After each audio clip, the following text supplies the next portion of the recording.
आपका मिलिट्री में जो भारत के साथ गद्दारी करते हैं उनको बड़ी खतरनाक सजा दी जाती है, जैसे रेड फोर्ट की सजा। उसके बाद में उनका आता पता ही गुम हो जाता है कि वो कहाँ चले गए। इसका भेद कमी। यहाँ भी ऐसे ही होता है। यहाँ गद्दारी करने वाले हैं या नहीं है? गद्दारी करने वाले गद्दार निकले या नहीं निकले? ऐसे गद्दार यज्ञ के आदि में भी निकले थे जिन्होंने खून से लिख करके दिया था, फिर गद्दारी कर गए।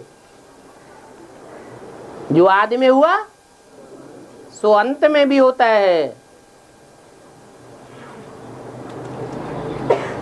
पहले तो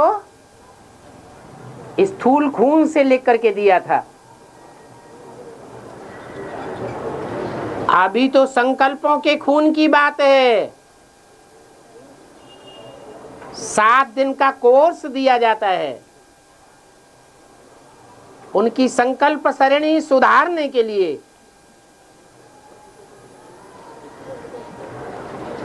कोई को 7 दिन का कोर्स लेते समय बहुत मेंटल टेंशन भी होता है, विरोध भी करते हैं, ये कैसे हो सकता। फिर उनको समझाया जाता है, अच्छी तरह समझ जाते हैं तो उनसे निश्चय पत्र लिखाया जाता है। निश्चय पत्र भी ऐसा नहीं जो सिर्फ समाज के लोग मान लें, सादा कागज पे लिखा हुआ नहीं, कोर्ट भी साबित करे कि इसने पक्का निश्चय किया है। झूठा एफिडेविट नहीं लिखा है, शपथ कराई जाती है।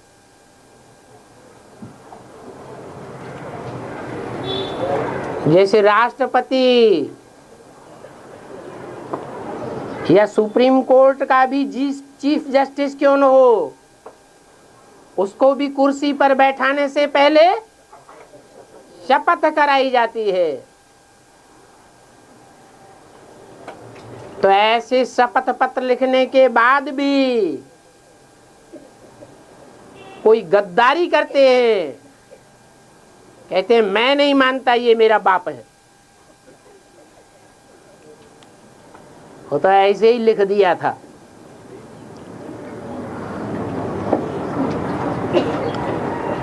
तो ऐसे जो गद्दार होते हैं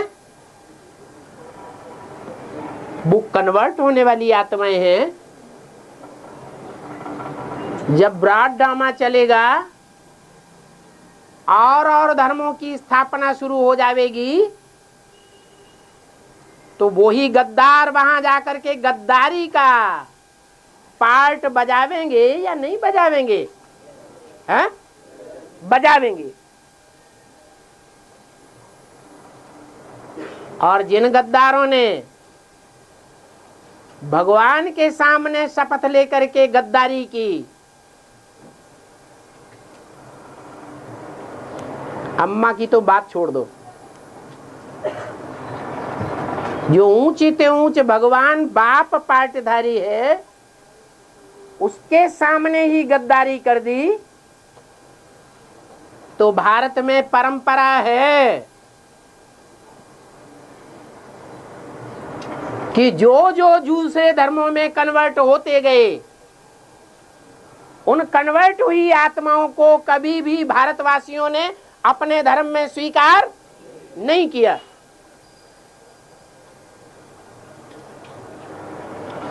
बल वो दूसरे धर्म में कन्वर्ट होकर के वहां से भी असंतुष्ट हुए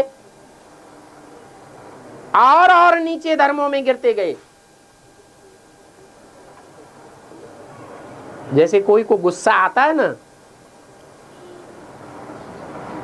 परिवार में कोई परिवार का भांति ऐसा हठी होता है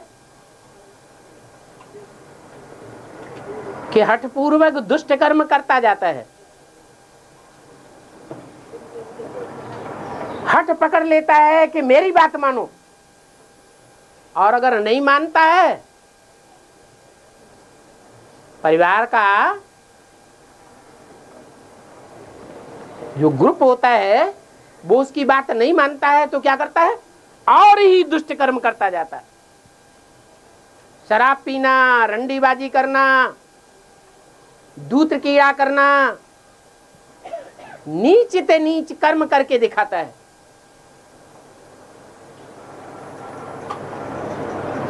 तो ऐसे ही ऐसे हठ योगी भी हैं जो गिरते हैं तो गिरते ही चले जाते हैं, जैसे आर्य समाजी यहां तक गिरते हैं कि धर्मों के ऊपर उनकी आस्था ही उठ जाती है। हम कोई धर्म को नहीं मानते, धर्म निरपेक्ष, हमें कोई धर्म की अपेक्षा नहीं है, ऐसे नास्तिक बन जाते हैं। तो मिलिट्री का मिसाल दिया भाई ने,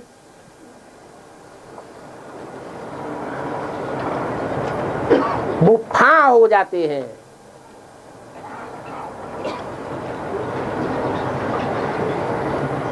वो कल्प का अंत जब तक न हो जाए और जब तक नए कल्प की आदि करने के लिए बाप न आ जाए, तब तक वो नेस्त नाबूद होकर रहते हैं। उन नेस्त नाबूदों के ऊपर भी दया करने के लिए दया के सागर बाप को आना पड़ता है। उनको कोई भी उठाने वाला नहीं।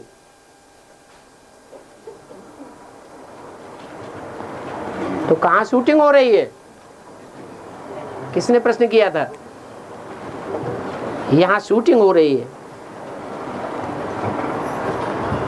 और बाबा, जो मुरली में बताया है कि लास्ट में विनाश के पहले प्लेन तैयार होगा, प्लेन एरोप्लेन तैयार होगा, एरोप्लेन तैयार होगा, जो स्वर्ग में देवता है उसका इस्तेमाल करेंगे। तो प्लेन का क्या रहस्य? ये कहां से बात उठाई? मुरलियों में ये बात उठाई कि विनाश होने से पहले एक एरोप्लेन तैयार होगा।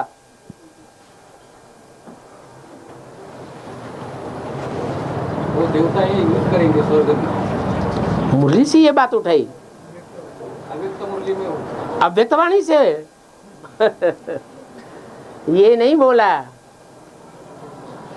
ये बोला कि जब विनाश होगा तो सारी दुनिया में सर्वसेवल बच्चे जो बिखरे हुए हैं, क्योंकि रुद्रमाला के मणके तो बीज है ना सारी दुनिया के, हर धर्म के बीज है ना, तो हर धर्म में अंत में बिखर जाएंगे ना सेवा करने के लिए। तो विनाश के टाइम पर उन बच्चों को उठाने के लिए बाबा क्या लेंगे? हेलीकॉप्टर भी लेंगे। विमान की बात नहीं बताई, जहाज की बात नहीं बताई, हवाई जहाज की, क्योंकि हवाई जहाज के लिए तो पट्टी चाहिए। क्या? उसके लिए तो लंबा रोड चाहिए बना बनाया, वहीं उतर सकता है। लेकिन हेलीकॉप्टर तो चाहे जहां भी उतार दो। समंदर में कोई डूब रहा है उसको भी उठाने के लिए समंदर की सतह पर उतार दो,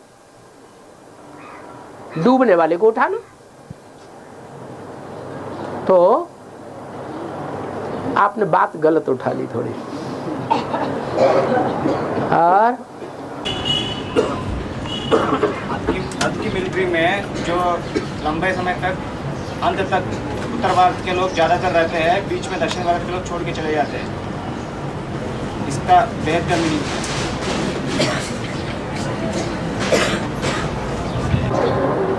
विदेशी दक्षिण भारत वालों को बताया भारत का विदेश दक्षिण भारत, क्योंकि भाषा भी दूसरी है, परंपराएं भी दूसरी है। लेकिन एक खासियत बताइए विदेशियों की, क्या? विदेशी बाप को पहले पहचानते हैं। तो यूपी साइड या उत्तर भारत के लोगों ने नहीं पहचाना। किसने पहचाना? दक्षिण भारत के लोगों ने बाप के पार्ट को पहले पहचान लिया। लेकिन पहचान तो लिया,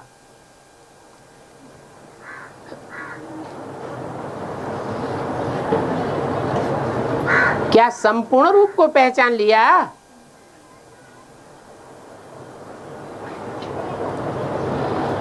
बाप का जो स्वरूप है, जो है, जैसा है, जिस रूप में पार्ट बजाय रहा है, पूरा ही पहचान लेते हैं या अधूरा पहचानते हैं? है? अधूरा पहचानते हैं। इसलिए बाद में जैसे एडवांस पार्टी के आदि में जो बीज रूप आत्माएं निकली खास, उन्होंने पहले तो पहचाना, प्रत्यक्ष किया और बाद में भूल गई।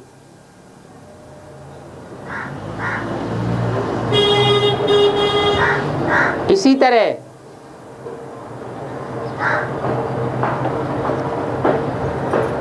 दक्षिण भारत के विदेशी हो या दुनिया के हिसाब से विदेशी हो, भाषा का पूरा ज्ञान न होने के कारण और भारतीय परंपराओं का पूरा ज्ञान न होने के कारण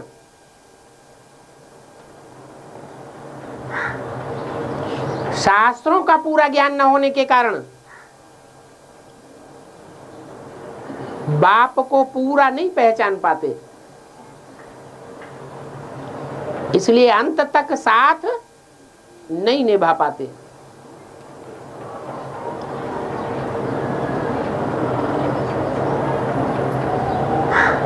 उनमें से चुनिंदा थोड़ी आत्माएं निकलती हैं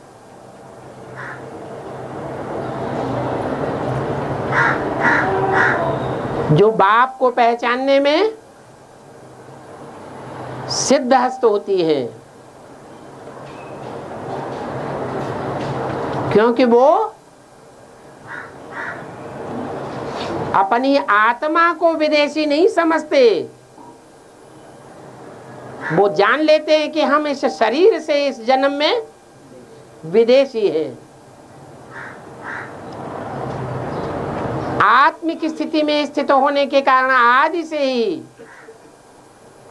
पक्के पुरुषार्थी होते हैं। इसलिए दक्षिण भारत में खास अष्ट देवों की विशेष मान्यता है।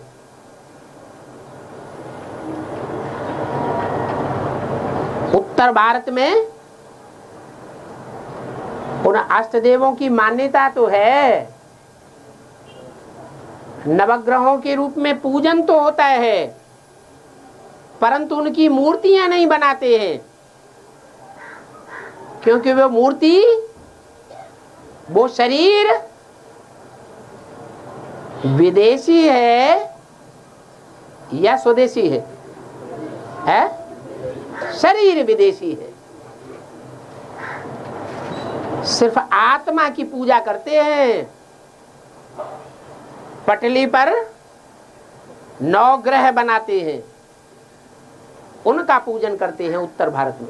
और दक्षिण भारत में उनकी मूर्तियां भी बनाते हैं और उनके मंदिर भी बनाते हैं। और आपकी बात का समाधान नहीं हुआ क्या? हाँ जी। जिज्ञासु का डाउट है, हाँ, सन्यासी कौन से सुख को कागविष्टा समान कहते हैं, स्वर्ग के सुख को या नरक के सुख को?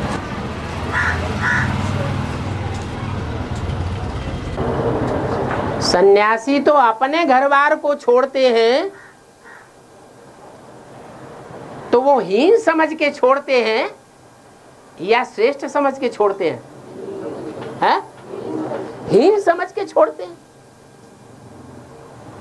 स्वर्ग की तो बात और ही दूर की हो गई, स्वर्ग को तो वो बिल्कुल ही नहीं मानेंगे। जो घर गृहस्थ का सुख है उसे ही छोड़ देते हैं।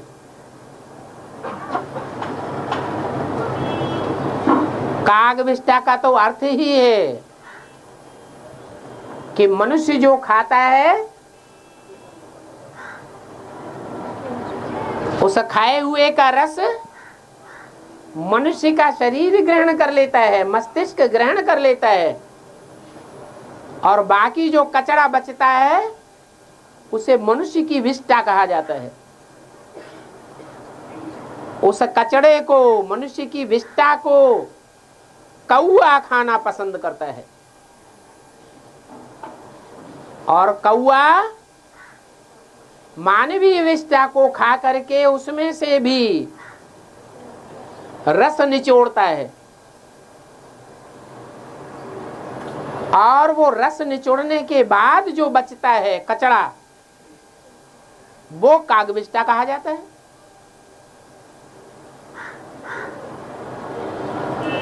तो सन्यासी तो, असली सन्यासी कौन है? हैं? असली सन्यासी कौन है? जो स्वर्ग में जाते ही नहीं,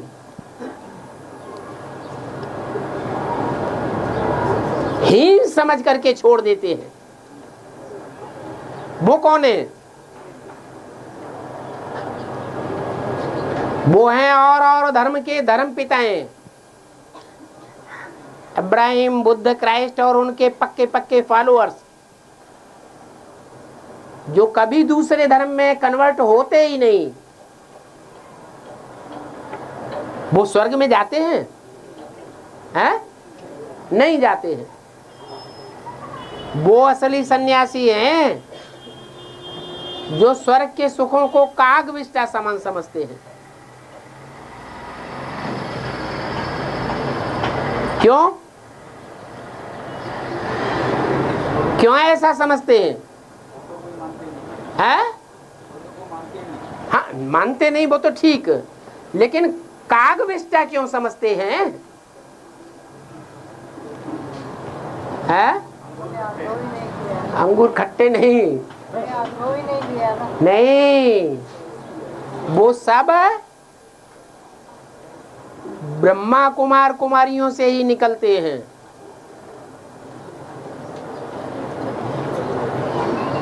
जितने भी वर्तमान में ब्रह्मा कुमार कुमारी हैं, जो न स्वर्ग के रचयिता को मानने के लिए तैयार हैं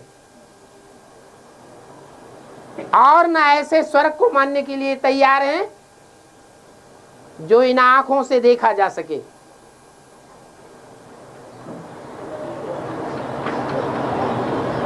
इस शरीर के द्वारा अनुभव किया जा सके, उसको मानने के लिए भी तैयार नहीं है। उनका कहना है कि वो तो कागविष्टा समान है, वो स्वर्ग, असली स्वर्ग तो हम भोग रहे हैं अभी वर्तमान में। जो ब्रह्मा बाप ने हमको वर्षे में दिया है,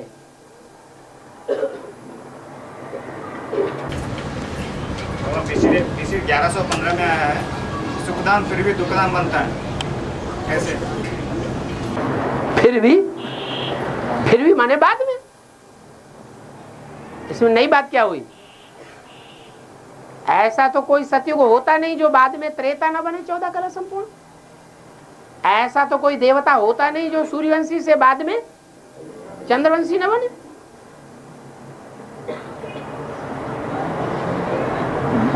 और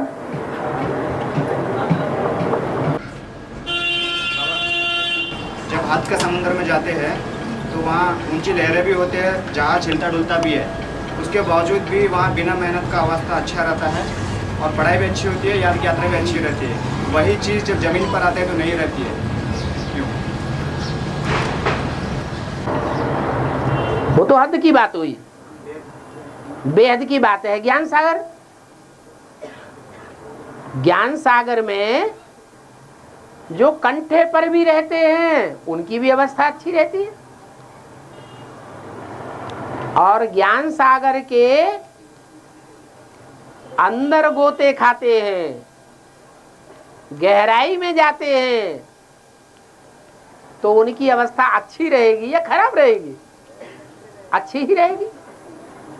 भले जो जितना ऊंचा पुरुषार्थ करता है,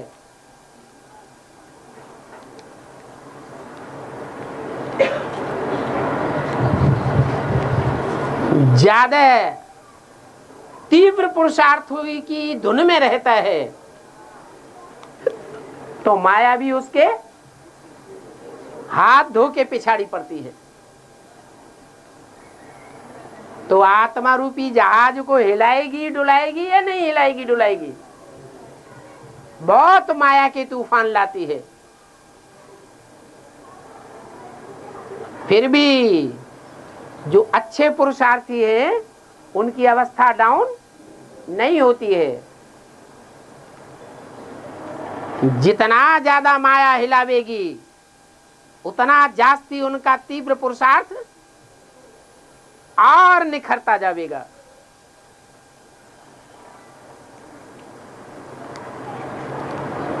सागर में रह करके, सागर में डुबकी लगा करके, सागर के नजदीक रह करके पुरुषार्थ करने की तो बात ही और है।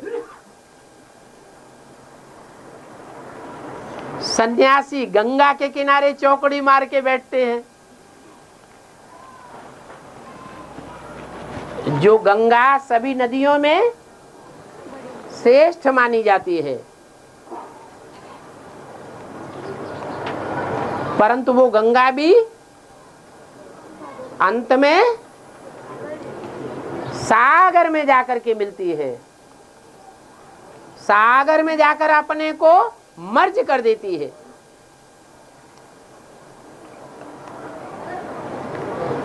तो सन्यासी जो कंठे पर बैठते हैं वो कंठा ज्यादा श्रेष्ठ हुआ या सागर का कंठा ज्यादा श्रेष्ठ हुआ? ये तो वही बात हो गई कि भक्त हैं, हनुमान के मंदिर में जाते हैं, हनुमान की पूजा करते हैं। हनुमान राम की पूजा करता है,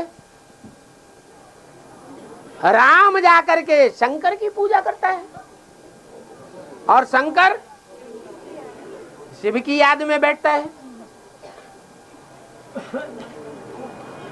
तो सोचने वाला सोच सकता है ना कि आखिर किसको पूजा, किसके कंठे पर बैठना चाहिए, कहां जाना चाहिए, आखिरी गति हमारी कौन सी है। अगर हनुमान का कंठा पकड़ेंगे तो हनुमान जाकर के राम में डूब जाएगा, राम की याद में डूबेगा। तो हनुमान डूबेगा तो हमको भी डूबना पड़ेगा।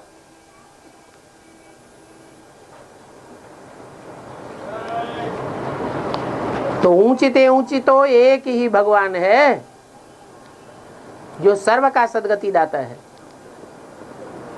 और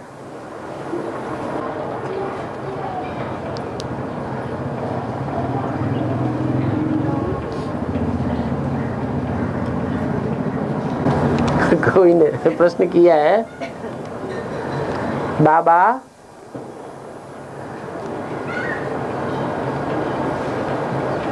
ब्रह्मा बाबा को साक्षात्कार हुआ, माने ब्रह्मा बाबा को साक्षात्कार हुआ, उनसे पहले शिव बाप इस सृष्टि पर आ चुका था क्या?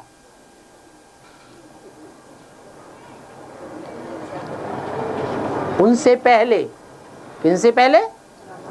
ब्रह्मा बाबा के साक्षात्कार होने से पहले। क्या जवाब आएगा? है? क्या जवाब आएगा? पहले भक्ति चाहिए या पहले ज्ञान चाहिए? पहले क्या है? पहले भक्ति है या पहले ज्ञान है? इस सृष्टि पर सारी दुनिया में 2500 वर्ष से भक्ति ही भक्ति है। वो भक्ति की पराकाष्ठा चाहिए। जब आती होती है तब ही अंत होता है या आती होने से पहले ही अंत हो जाता है? आती होती है। तो भक्ति की पराकाष्ठा चाहिए। पराकाष्ठा के लिए समझना पड़ेगा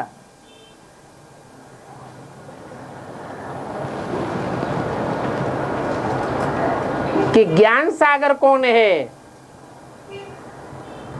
और भक्ति का सागर कौन है।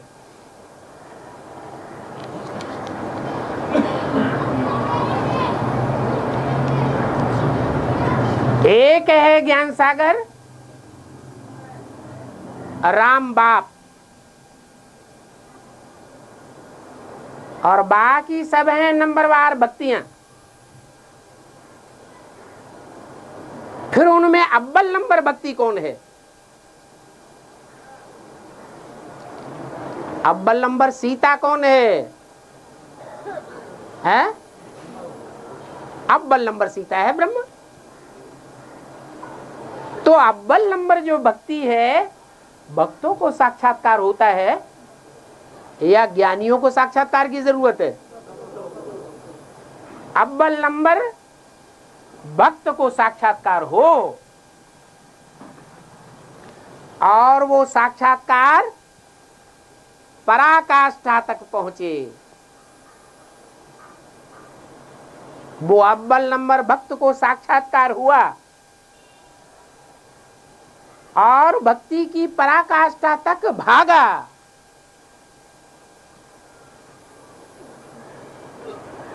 भक्ति पूरी होती है या नहीं होती है? है? होती है। तो भागते भागते भक्ति पूरी हुई, तब क्या मिलता है? ज्ञान मिलता है। और ज्ञान ज्ञान सूर्य से मिलता है। जो ज्ञान सूर्य पूरब में मिलता है या पश्चिम में मिलता है? पूरब में मिलता है। तो भक्ति हुई पश्चिम में, भक्ति का साक्षात्कार की पराकाष्ठा हुई पश्चिम में। कहाँ है? सिंध हैदराबाद। और वो भक्त भागा।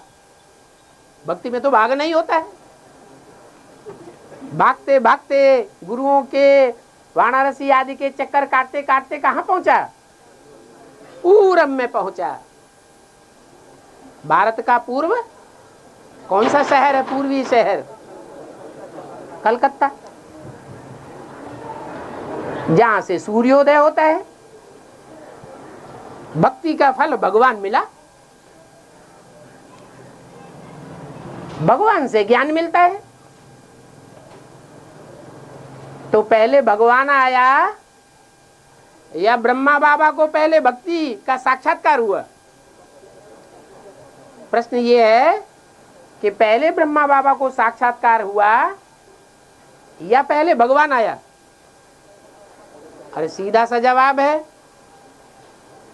पहले भक्ति आधार चाहिए। क्या आधार माने? धरनी चाहिए। फसल बोई जाती है तो पहले किसकी तैयारी करते हैं? धरनी तैयार करते हैं। तो धरणी ऐसी भक्ति भावना वाली चाहिए, इतनी पराकाष्ठा की भावना हो कि बीज भले नेस्त नाबूद हो जाए। बीज ज्यादा पावरफुल होता है कि वृक्ष ज्यादा पावरफुल होता है? बीज बहुत पावरफुल होता है। वो बीज नेस्त नाबूद हो जाए, फेल हो जाए, लेकिन धरणी अपनी भावना को न छोड़े। इसलिए भारतीय परंपरा में बीज डालने वाला बाप शरीर छोड़ देता है और मां बीज को धारण करके गर्भवती हो जाती है।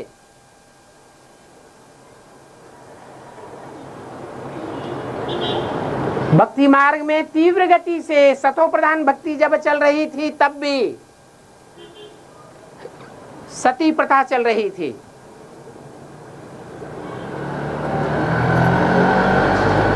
पति के शरीर छोड़ने पर माता भी सती हो जाती थी, अपने शरीर को स्वाहा कर देती थी। लेकिन अगर उसके गर्भ में बच्चा है तो क्या विधान था? वो सती हो सकती है या नहीं हो सकती है? नहीं हो सकती। ये भक्ति मार्ग का विधान था कि माता को उस पिता के प्रतिरूप बच्चे की पालना करनी है, जन्म देना है। घर बार छोड़ करके बाप भाग सकता है, लेकिन माता को घर बार नहीं छोड़ना है, माता को संन्यास धारण नहीं करना है। तो यहां ब्रह्मा माता है जिसने ज्ञान बीज को धारण कर लिया, पहला ज्ञान धारण कर लिया कि मैं बीज, मैं आत्मा हूं, पहला पत्ता। उस बीज से पैदा होने वाला पहला पत्ता कौन? मैं हूं। कृष्ण बच्चे के रूप में मुझे जन्म लेना है। ये पक्का फाउंडेशन पड़ गया। शरीर छूट गया, लेकिन वो भावना पक्की बनी रही या उड़ गई? पक्की बनी रही। अंतमते सोगति जरूर होनी है। तो माता की भावना बहुत पक्की होती है। श्रद्धा, विश्वास, भावना, इसके बगैर ज्ञान नहीं टिक सकेगा। ज्ञान पावरफुल होता है, भक्ति शक्तिहीन होती है।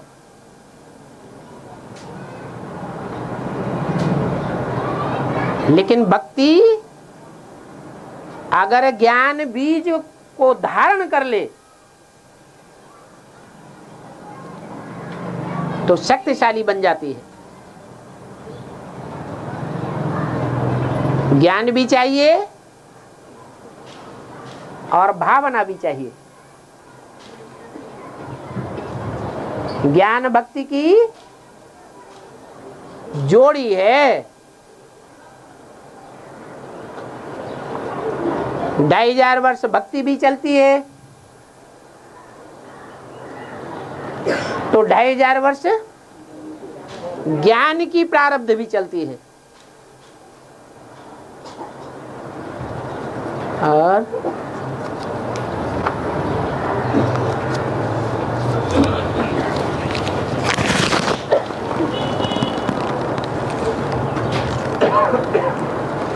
हाँ जी। बाबा, हाँ शिव को और लक्ष्मी ज्यादा याद करती है या नारायण? हाँ, क्या बोल दिया? बोल फिर से बोल। हाँ, शिव को लक्ष्मी ज्यादा याद करती है या नारायण? शिव को लक्ष्मी अच्छी लगती है या हाँ हाँ शिव को या शिव बाबा को? हाँ अब सही बोला। शिव कहें तो ज्योति बिंदु हुआ, और ज्योति बिंदु की याद प्रवृत्ति मार्ग की याद है या निवृत्ति मार्ग की याद है? निवृत्ति मार्ग की याद है। अगर शिव ज्योति बिंदु को याद करने वाला याद करता है और बहुत याद करता है तो विधर्मी बनेगा या स्वधर्मी बनेगा? विधर्मी बन जाएगा। बहुत पावरफुल विधर्मी होगा तो इस्लाम धर्म का बन जाएगा, उससे कम होगा तो बौद्धि क्रिश्चियन वगैरह वगैरह बन जाएगा। तो लक्ष्मी वाली आत्मा शिव को याद नहीं करती है। क्या? शिव को याद नहीं करती है, शिव ज्योति बिंदु को याद नहीं करती है। किसको याद करती है? हैं? शिव बाबा को। कैसे है? साकार और निराकार का मेल शिव बाबा कहा जाता है। तो अभी वर्तमान में ये तो पता लग गया एडवांस वालों को। क्या पता लग गया है? नहीं कि लक्ष्मी का पार्टधारी कौन है। अगर पता लग गया तो एडवांस का भांति है, नहीं तो एडवांस का भांति नहीं है। तो जो एडवांस के भांति हैं उनको ये तो पता लग गया कि लक्ष्मी का पार्ट कौन से पार्टधारी का है, लेकिन वो पार्टधारी किसको याद करता है? है?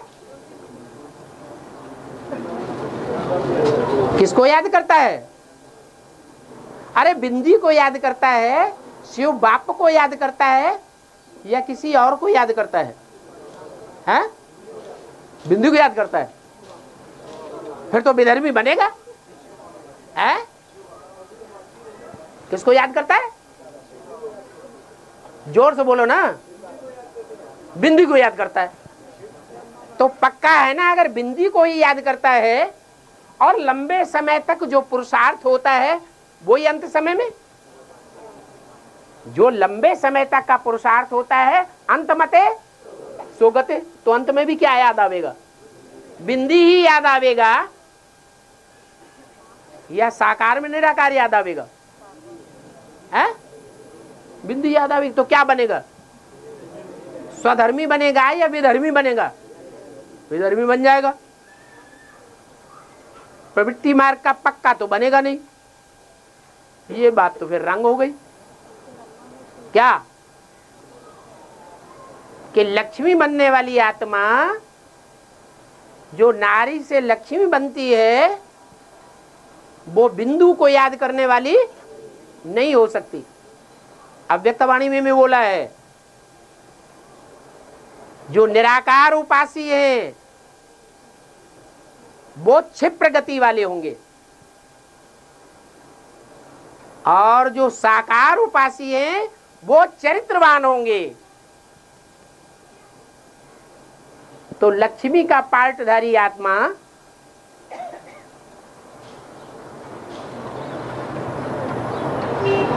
जो अव्वल नंबर पार्वती है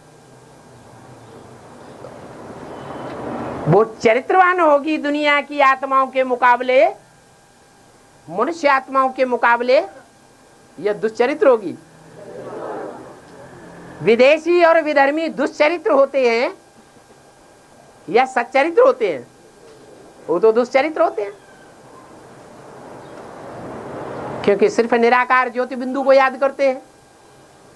तो ये बात तो टोटल रंग है कि लक्ष्मी का पाठधारी आत्मा ज्योति बिंदु को याद करने वाली है नहीं हो सकती। अरे माना कि नहीं माना? कौन बोल रहा था? माना कि नहीं माना? माना।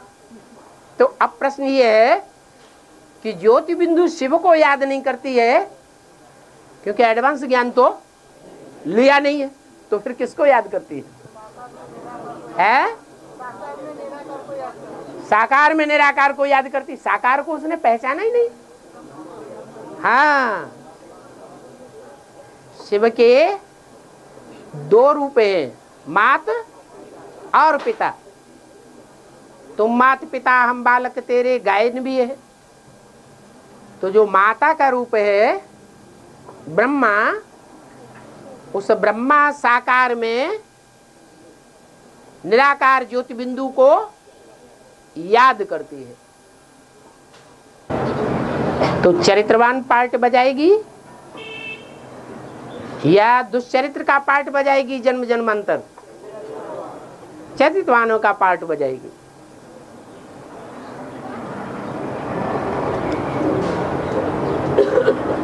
धरणी जो भी कन्याएं माताएं हैं उनमें धारणा शक्ति ज्यादा होती है, और धारणा शक्ति ज्यादा होने के कारण जो ब्राह्मणों की अव्वल नंबर की धारणा है, कौन सी है? पवित्रता, उसको वो अव्वल नंबर में धारण करती है। इसलिए फाउंडेशन तो पक्का है याद का। क्या फाउंडेशन है? साकार में निराकार को याद करना। अब वो साकार तो है ही नहीं, है नहीं है। भक्ति मार्ग में पहाड़ों पर जाते हैं भगवान को ढूंढने, वहां मूर्ति रखी होती है, चित्र रखा होता है। ब्राह्मणों की दुनिया में एडवांस का, वो क्या कहते हैं, ब्राह्मणों की दुनिया में ट्रांसलाइट का ब्रह्मा बाबा का चित्र रखा हुआ है। भक्त लोग माउंट आबू में या पहाड़ों पर जाते हैं, वो जड़ चित्र में ज्योति बिंदु को याद करते हैं। भक्तों की याद क्या होती है? यही तो याद होती है। तो यहां भी शूटिंग हो रही है, रिहर्सल हो रही है भक्ति की। जो जितना ज्ञान मार्ग में याद में अव्यभिचारी होता है, साकार में निराकार को याद करने का अभ्यासी होता है, जो जितनी ज्यादा अव्यभिचारी भक्ति करता है उतना ही जास्ती क्या उठाएगा? ज्ञान उठाएगा। कैसा ज्ञान उठाएगा? अव्यभिचारी ज्ञान उठाएगा। ज्ञान में अंश मात्र भी अगर व्यभिचार आ गया, दूसरे की बात को कान पर धर लिया, धारण कर लिया, तो ज्ञान कैसा हो जाता है? व्यभिचारी ज्ञान हो जाता है। और जब ज्ञान ही व्यभिचारी हो जाता है तो जन्म जन्मांतर का पार्ट भी उतना ही व्यभिचारी हो जाएगा जितना ज्ञान व्यभिचारी हो गया। और लक्ष्मी वाली आत्मा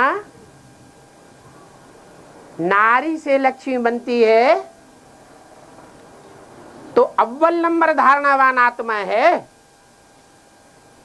अव्वल नंबर धारणावान उसे कहा जाता है कि अभी अभी ज्ञान को सुने और अभी अभी धारण कर ले, प्रैक्टिकल जीवन में ले आए। सुनने में, समझने में, धारण करने में और प्रैक्टिकल जीवन में लाने में उसको देर नहीं लगनी चाहिए। तो लास्ट में आने पर भी ऐसी आत्मा फास्ट चली जाती है। इसलिए कहेंगे कि लक्ष्मी वाली आत्मा किसको याद करती है? अंत समय में जब एडवांस ज्ञान मिल जाएगा कि भगवान का रूप न तो भक्ति मार्ग में स्त्री का होता है और न ज्ञान मार्ग में स्त्री का होता है। स्त्री तो धारणा शक्ति है,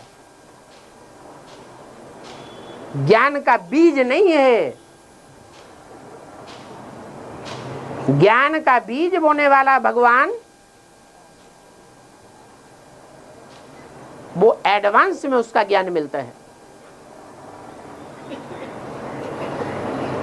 बेसिक में आदि से लेकर के अंत तक बीज बाप का ज्ञान नहीं मिला किसी को। मनुष्य सृष्टि का बीज कौन है, इस बात का किसी को ज्ञान ही नहीं हुआ। भले मुरलियों में बोला,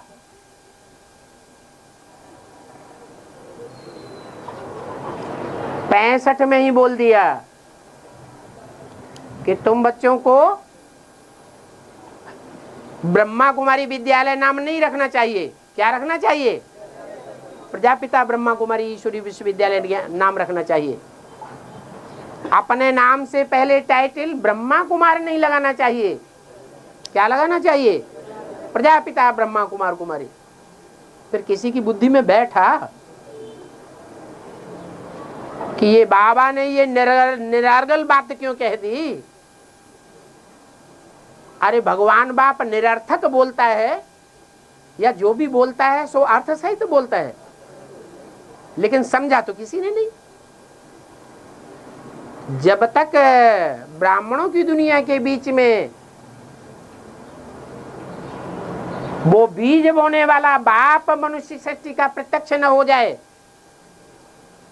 तब तक इस रहस्य का पता किसी को नहीं लग सकता। कौन सा रहस्य?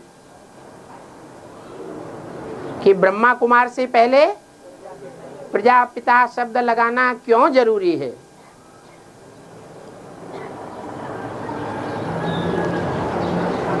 हाँ, तो क्या पूछा था? लक्ष्मी है?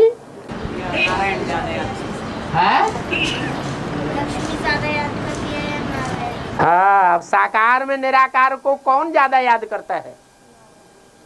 लक्ष्मी ज्यादा याद करती है या नारायण बनने वाली आत्मा ज्यादा याद करती है?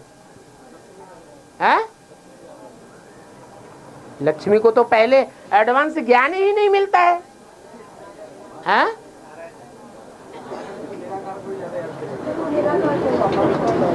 लक्ष्मी वाली आत्मा तो अभी भी जो एडवांस ज्ञान है, एडवांस ज्ञान का जो तंत्र है, बाप की प्रैक्टिकल स्वरूप की पहचान, उसे पहचान मिली है? नहीं मिली तो किसको याद कर रही होगी? है? ब्रह्मा के चोले में, साकार चोले में ज्योति बिंदु को याद करती है।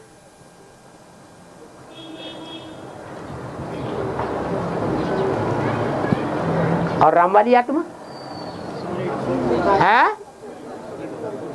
किसको याद करती है?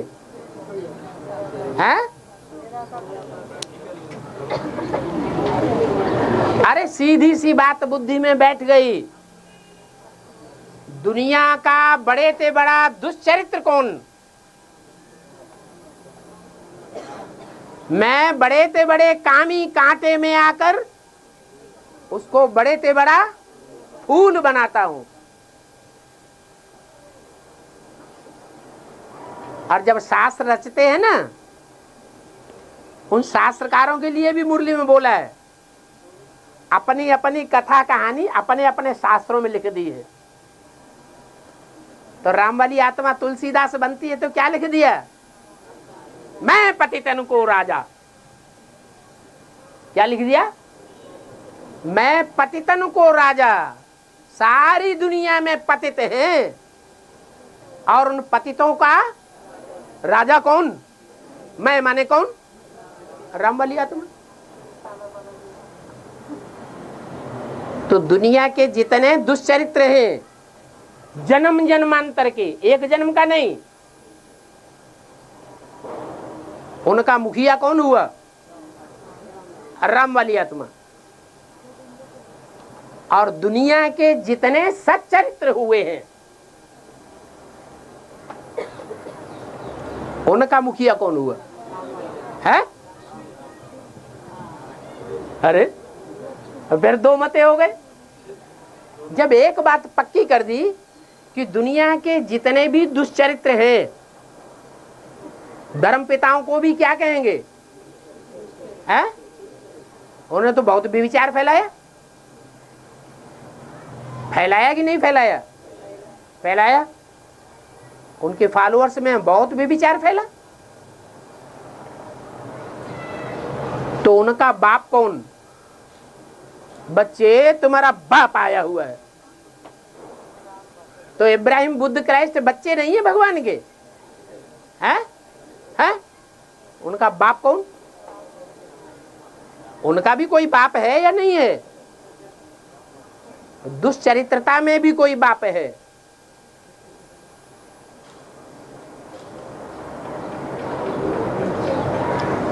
तो जो सबसे ज्यादा दुष्चरित्र बनता है वो सबसे ज्यादा सच्चरित्र बनता है या नहीं बनता है? बनता है।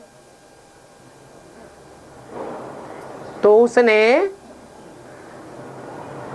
साकार में निराकार को याद किया होगा या निराकार को याद किया होगा? है? कोई कहता निराकार को याद किया होगा, कोई कहता साकार को याद किया होगा। है? भाई लोग कह रहे हैं साकार में निराकार को राम वाली आत्मा ने ज्यादा याद किया होगा। माताएं क्या कह रही? निराकार को याद किया होगा। माताएं तो ठीक बात कहती हैं। जो दुष्चरित्र होगा दुनिया का, उसके लिए बाबा ने अव्यक्तवाणी में क्या बोला है?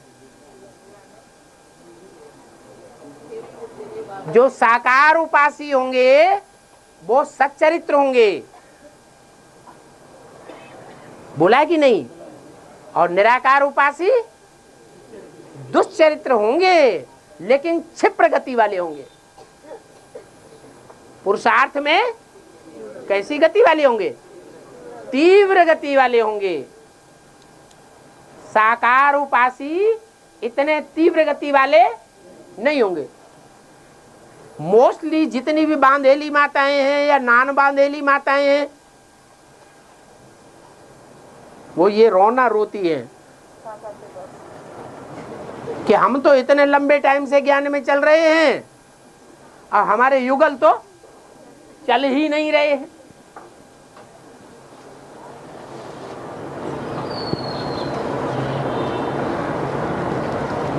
एडवांस पार्टी में दक्षिण भारत के लोग हैं, वो निराकार उपासी होंगे या साकार उपासी ज्यादा होंगे?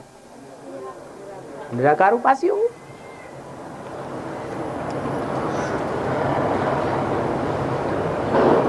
तो साबित होता है कि राम वाली आत्मा 76 से पहले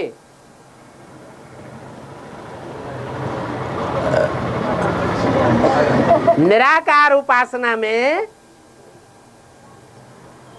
जितने भी ब्रह्मा कुमार कुमारी मौजूद हों इस दुनिया में,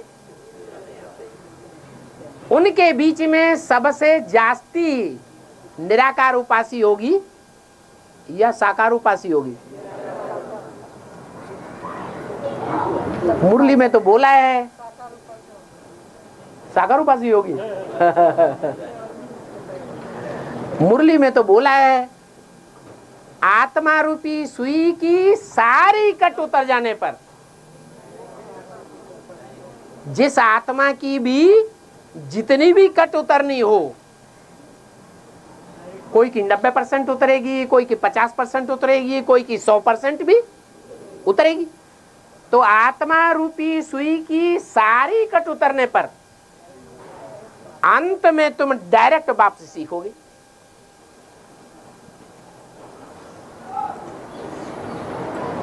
तो मीजान लगाया जा सकता है कि 76 से पहले राम वाली आत्मा ब्रह्मा कुमार कुमारों के बीच में सबसे जास्ती निराकार उपासी होगी या साकार उपासी होगी? निराकार उपासी होगी।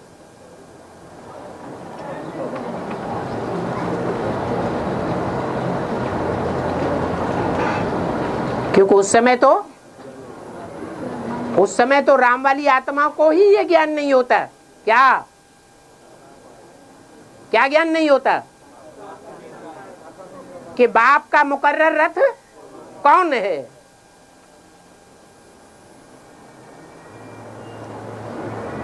अब प्रश्न ये पैदा होता है, चलो नहीं ज्ञान था साकार मुकर्रर रथ का, लेकिन टेम्परेरी रथ का तो ज्ञान था, है? हाँ, मुरली में तो मना कर दिया, इस ब्रह्मा का चित्र भी नहीं रखना है, फोटो भी नहीं रखना है। अगर फोटो भी रखेंगे तो याद आता रहेगा।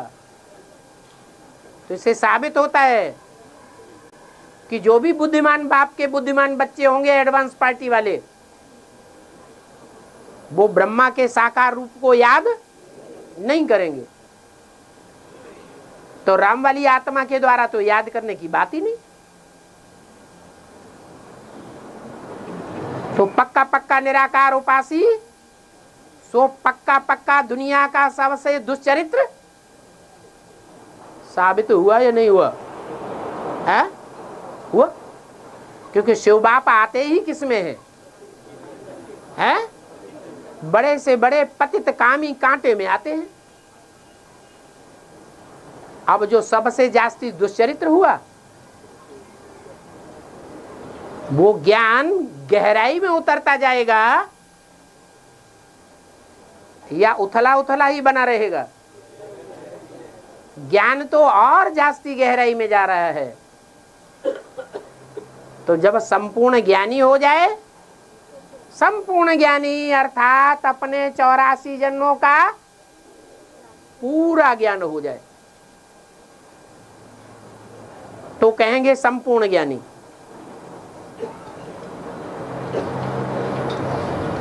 उस समय साकार में निराकार की उपासना करने वाला साबित होगा या सिर्फ बिंदु को याद करने वाला साबित होगा? उस अंतिम स्टेज में जितना वो स्वरूप साकार में निराकार को याद करने का अभ्यास ही होगा, उतना दुनिया में और कोई नहीं हो सकता। क्यों? क्योंकि अपने स्वरूप को याद करना सहज है या दूसरे स्वरूप में याद करना सहज है? अपने स्वरूप को याद करना और सहज है। वो तो आत्मिक स्थिति में रहने वाली बात हो गई।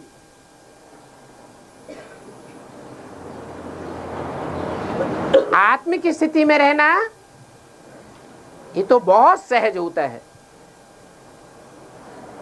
औरों के लिए कठिन हो सकता है, लेकिन राम वाली आत्मा के लिए बहुत सहज से सहज।